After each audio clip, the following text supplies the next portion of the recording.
कामाक्षी देवी की जय।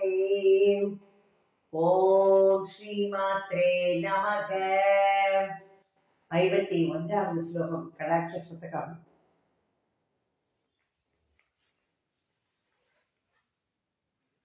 काषायामं सुखमिव प्रकटं तथा नो माणिक्यकुण्डलरुचिं ममता विलोकी हृद्यन्तसीमनि रतः सुतरां सकास्ति कामाक्षी तावक कटाक्षयदीश्वरोऽसौ काषायमं सुखमिव प्रकटं तथा नो माणिक्यकुण्डलरुचिं ममता विलोकी हृद्यन्तसीमनि रतः सुतरां सकास्ति कामाक्षी तावक कटाक्षयदीश्वरोऽसौ। காமாட்சியே, இதுல அந்த கடாக்கண்ண எப்படி சொல்றது, அந்த கடாட்சத்தை எதிஸ்ரேஷ்ட அப்படின்னு சொல்ற. சிரேஷ்டர் இதுல எதிஸ்ரேஷ்டர். அப்போ உம்முடைய இந்த கடாட்சம் என்கிற இந்த எதிஸ்ரேஷ்டர் என்ன பண்றாருன்னா, உமது காதுகள் மாணிக்க குண்டல ருச்சிம் அப்படிங்கிற உன்னுடைய காதுகளில் உள்ள மாணிக்கங்கள் அமைந்தது குண்டலங்களோட ஒளியை காந்தியை என்ன செய்யதான் காஷாயமம் சுகமிக பிரகடம் அப்படிங்கிற.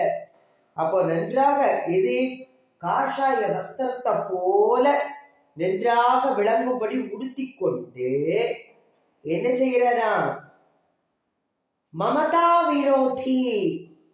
அப்போ தன்னுடைய மமதையை விரோதியார், மமதையை விரோதினா அழித்து, அதை பகைத்து அழித்தவராகி, அதாவது இதுல என்ன சொல்றாருன்னா, அம்பாளை போய் சரணடைஞ்சோம்னா அவளோட மமதை எல்லாம் அவள் அழிச்சுருவளா. அப்ப தன்னை அண்டியவர்களின் மமதையையும் அழிப்பவராக அந்த கடாட்சம் உள்ள. அப்படி அம்பாளோட கடாட்சம் விழுந்துச்சுன்னா மமதை எங்கேருந்து வரும்? அப்போ கண்கள் ஏற்கனவே எல்லா ஸ்லோகத்திலையும் பார்த்துட்டு இருக்கோம், எங்க வரைக்கும் காது வரை நீண்டு இருக்கு. அப்போ அந்த காதுகளோட எல்லைப்புறம் இந்த கண்கள் இப்படி ஓரமா போய் நீண்டு இருக்கு, காதுகளோட எல்லைப்புறம் வரை. அது என்ன சொல்றாருன்னா, ஸ்ருத்யந்த சீவனி, ஸ்ருதி அந்தம் அப்படிங்கிற. ஸ்ருதி வேதம், வேதங்களின் அந்தம் வேதாந்தம் அப்படிங்கிற. அப்போ அந்த வேதாந்த பிரதேசம்ங்கிறத, அதாவது வேதாந்த விழுப்பொருள் யாரே கடவுள். இந்த கடவுளிடத்திலே இன்புற்றிருக்கின்றதான் அந்த கடாட்சம் என்கிற எதிஸ்ரேஷ்டர்.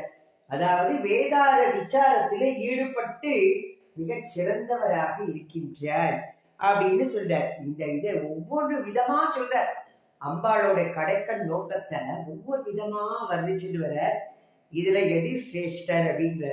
அப்ப அம்பாளோட கடாட்சம் என்கிற இந்த எதிஸ்ரேஷ்டர் காதுகளில் உள்ள அந்த மாணிக்க குண்டலங்களின் ஒளியை ஒத்த அந்த கஷாய வஸ்திரம், காஷாயம், அந்த காஷாய வஸ்திரங்களை அப்படியே அதை உடுத்திக்கிறாரா. எல்லாரும் ஆடை உடுக்கும்போது எல்லாருக்கும் பார்ப்பா இல்லையா, பலர் அறிய உடுத்தியவராக மமதா விரோதி மமதையினை அழித்து காதுகளின் ஓரத்தில் விளங்கும் வேதாந்த விழுப்பொருள் அப்படிங்கிற ஈஸ்வர விசாரம், ஈஸ்வரோசோ அப்படிங்கிற ஈஸ்வர விசாரத்துல ஈடுபட்டு இருக்கின்றது அந்த கண் நோக்கங்கள் அப்படிங்கிற.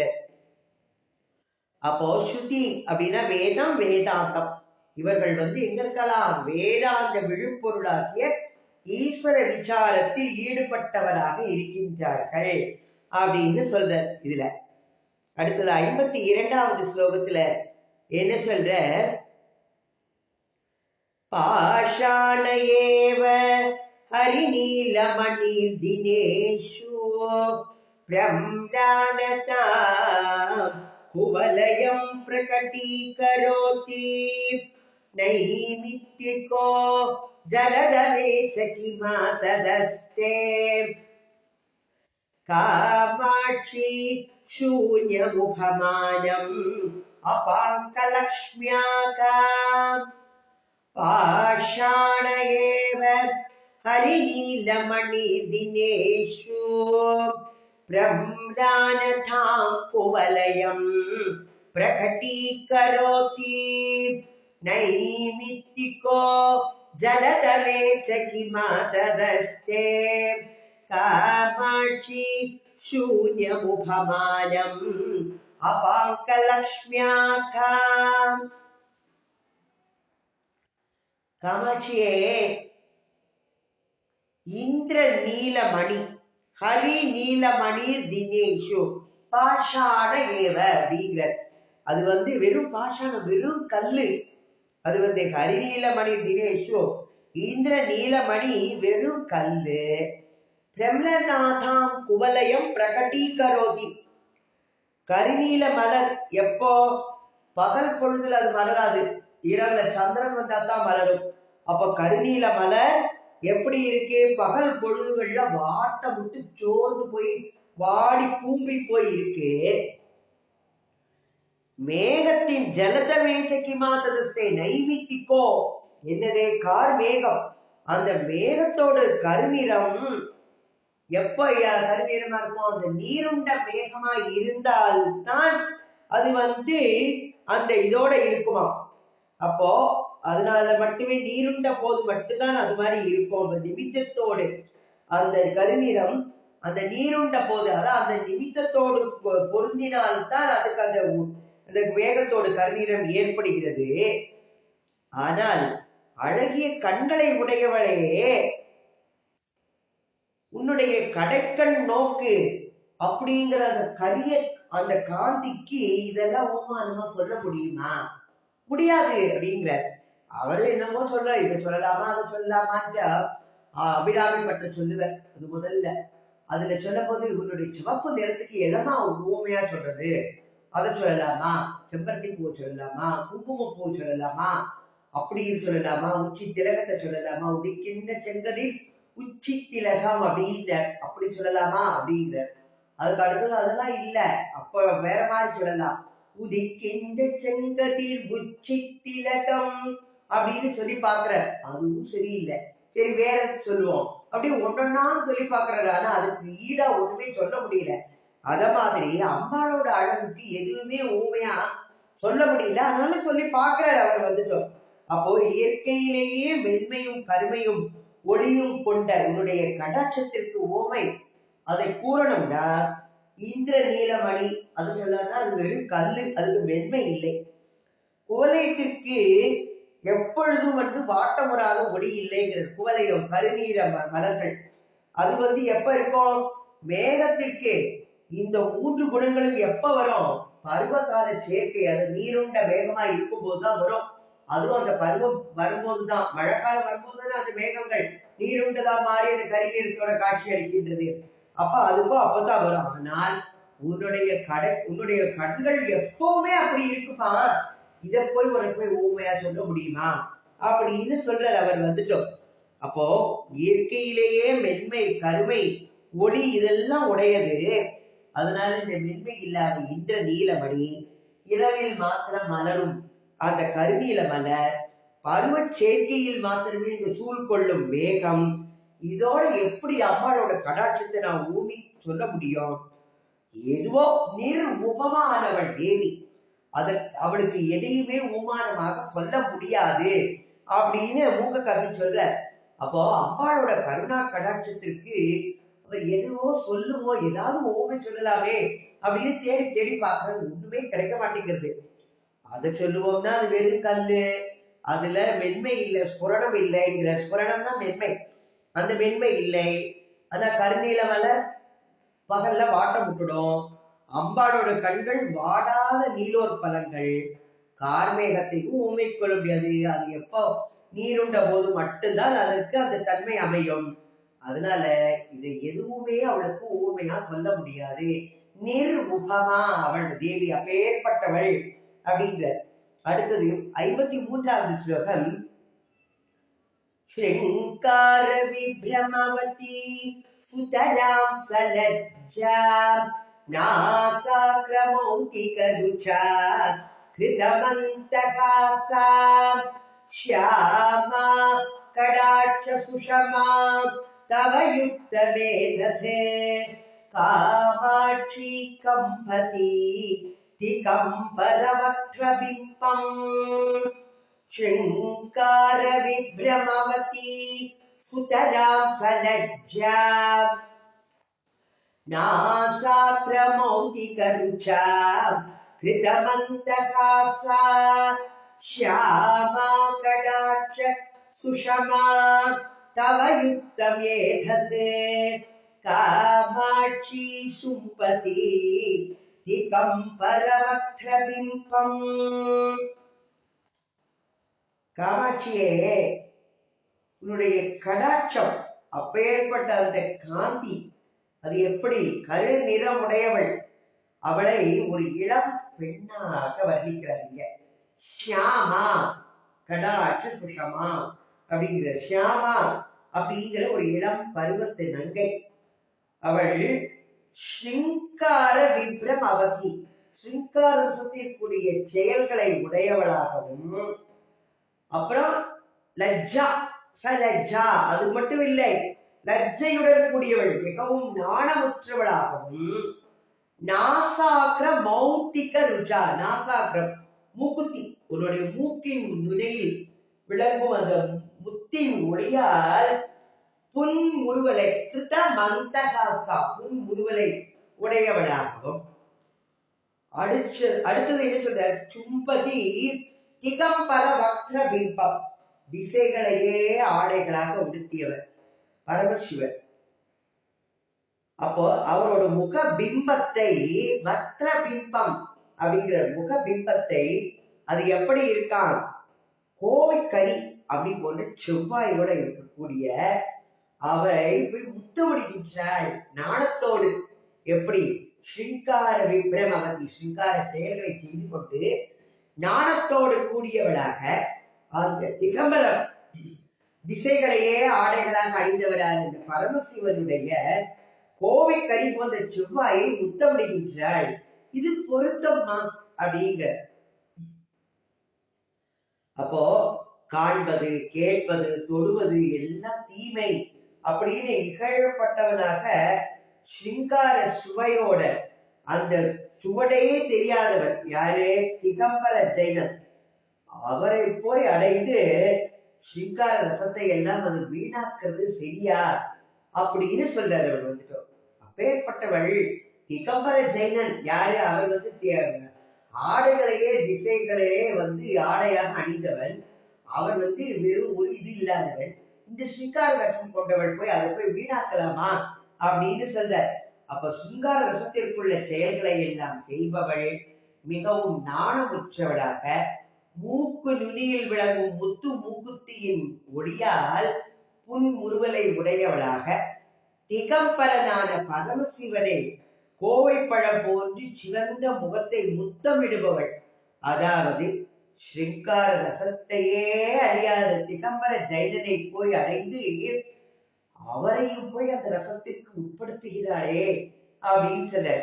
இவர் பரமேஸ்வரன் எப்படிப்பட்டவர், ஜபமாலை ஏந்தி ஜடையெல்லாம் தரித்து திரிபுண்டரத்தை அணிந்து கையில தங்க பிறப்போட எப்பேற்பட்டவன் ஒரு சின்ன யுவனாக சிஷ்யர்களோட எல்லாம் போய் மதுரையில நடத்தின லீலைகள்லாம் நமக்கு தெரியும். கேட்டவருக்கு பார்த்தவருக்கு எல்லாம் வரங்களை அவர் யாரு, ஆசு தோஷி, சீக்கிரமே வரங்களை கொடுக்கக்கூடியவர். யாரெல்லாம் வரங்கள் கேட்கணும் அவர் போய் சரணடைஞ்சா ஒரு இளகிய மனது உடனே இந்த அவருக்கு வச்சுக்கோ அப்படின்னு வரங்களை எல்லாம் வாரி கொடுக்கக்கூடியவர். மதுரையிலே எப்பேற்பட்ட லீலைகள் எல்லாம் செய்தவர். அபிஷேக பாண்டியரை திகம்பர ஜெயினாக்கி ஆட்கொண்டவர். கல்யாணை கருபுதின்ற வைரவளை விற்றவளை அப்படின்லாம் நம்ம பாடல் ஆடல் காணியோ மதுரை அப்படிங்கிறது ஒரு பாட்டை உண்டு. அப்பேற்பட்ட லீலைகள் எல்லாம் பண்ணினவர். அதனால இங்கு அந்த சித்தரை என்ன சொல்ற, திகம்பர ஜெயினராக உருவப்படுத்தி இங்க மூக்க கவி நம்மளுக்கு அதை எடுத்து சொல்ற. அடுத்தது 54வது ஸ்லோகம் பார்க்கலாம். நீலோத்பலேன மதுபேன ச திருஷ்டிபாதக காமாட்சி துல்ய இதித்தே கதமாமனந்தி சைத்யேன நிந்ததி அதன்வமகவிந்து பாத்தானே பாத்தோருகேண யதசோ கலகாயதே ச நீலோத்பலேன மதுபேன ச திருஷ்டிபாதக காமாட்சி துல்ய இதித்தே கதமாமனந்தி சைத்யேன நிந்ததி யதன்வகவிந்து பாதானே பாத்தோருகேண யதசோ கலகாயதே ச. காமாட்சியே, உன்னுடைய கடாட்சம் அது கருநீல மலரோடும் வண்டோடும் சமமானது அப்படின்னு எப்படி சொல்றா எல்லாரும் அப்படிங்கிற இந்த கடாட்சம் இது என்ன செய்யறது? எப்பொழுதும் என்னாலும் சந்திரனுடைய திருவடிகளை அந்த கிரணங்களை குளிர்மையாலே நிந்திக்கின்றதாம். தாமரையோடு விரோதம் கொள்கின்றது. இத நம்ம நிறைய பார்த்திருக்கோம். இத அப்பாளோட இத அப்படி தாமரையோடு விரோதம் கொள்கின்றது. அப்ப கருநீல மலருக்கு நாயகனாகி கௌரவிக்கத்தக்கவன் யாரு? சந்திரன். சந்திரன் வந்தாதான் அந்த கருநீல மலர்கள்லாம் மலரும். அல்லி மலர் மலரும் இல்லையா? அதுதான். அப்போ அந்த வண்டுகளுக்கு புகலிடமான தாமரையை விட தன் குளிர்ச்சியாலும் காந்தியாலும் அவளுடைய கடாட்சம் மிகவும் சிறப்பாக இருக்கின்றது அப்படிங்கறத இந்த கருத்தாய் எடுத்து சொல்ற. சந்திரனோட குளிர்ச்சி பொருந்தது, அப்ப தாமரையோட ஒளி வாய்ந்தது, அப்ப இரண்டுத்துக்குமே பகை கொள்வது. இத போய் எப்படி சமமா சொல்லலாம் அப்படின்னு சொல்ற. அப்போ அம்பாள் கடாட்சமானது நீலோத்பல அந்த கருநீல மலரோடும் வண்டோடும் சமானம் என்று சொல்கிறார்களே, இது எப்படிப்பா பொருந்தும்? அப்ப அம்பாளோட கடாட்சம் எப்பொழுதும் அந்த சந்திரனோட கிரணங்களை குழுமையால, அது ரொம்ப குழுமையா இருக்கு அந்த கிரணங்கள், அதனால அது வந்து நிந்தனை பண்றதாம். தாமரையோடு விரோதம் கொள்கின்றது. அதாவது இரவில் மலரும் கருநீல மலருக்கு நாயகனாக விளங்கும் சந்திரனையும் வண்டுகளுக்கு புகலிடமான தாமரையையும் கருணை என்னும் பார்வையால் குளிர்ச்சியோடும் காந்தியோடும் எப்பொழுதும் சிறப்புற்று விளங்க செய்கின்றதான் அம்பாளுடைய கடாட்சம் அப்படிங்கிற. 55வது ஸ்லோகம் பார்க்கலாம். ஓஷ்ட பிரபா படல வித்ருமமுத்ரிதே பருவல்லி வீதி சுபகே முககாந்தி சிந்தோ காமாட்சி வாரி பரபூரண லம்பமான காலாம்புவாக சரணி லபதே கடாட்சக. ஓஷ்ட பிரபா படல வித்ருமமுத்ரிதே பருவ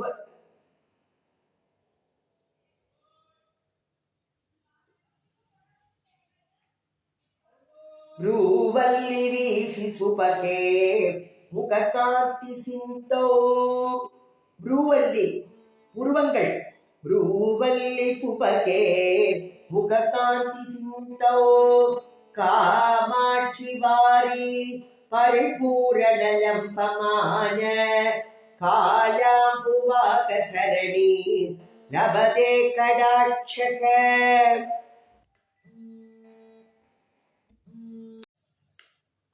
இதுல என்ன சொல்ற?